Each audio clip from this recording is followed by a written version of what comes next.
Hey everybody, this is Dustin, your specialist. So I was just catching some background of Jim, and also they're both out here doing like wheel bearing packs. And so as you can see, they use the forklift to teeter the unit up and down to go ahead and put the jacks underneath the back of the frame of the coach, and then to go ahead and brace it up on the front of the coach. So that we're using some pretty heavy duty jack stands, and on the back they're 10-ton, and there's a tall. They come in a small, medium, and large. This is just your standard 4 jacks. These are a 12-ton, and so he's using 2 of those to go ahead and support the front of the frame, and then same thing on the back. This is a tall version of a 10-ton.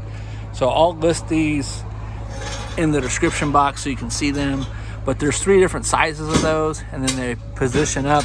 This actual black shaft that's here in the middle, this thing allows this thing to go clear up as high as like 49 inches if needed. So, but all right, we'll stay tuned for more, and hopefully these tips and tricks help you.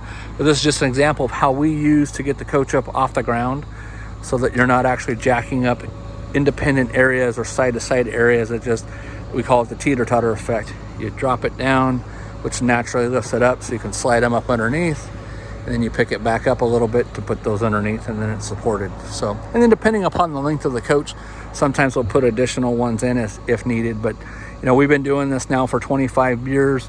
Jim's been a mechanic and doing RVs and big industrial stuff for trucks and frames and cranes and all kinds of stuff for, geez, I think 40 plus years. So, and then as you can see, he's also running down, besides the jacks that are there, he's also running down the level legs too. So those are getting ready to make contact to the ground. But all right, well, thanks so much for watching, and we'll talk to you soon. Have a great day.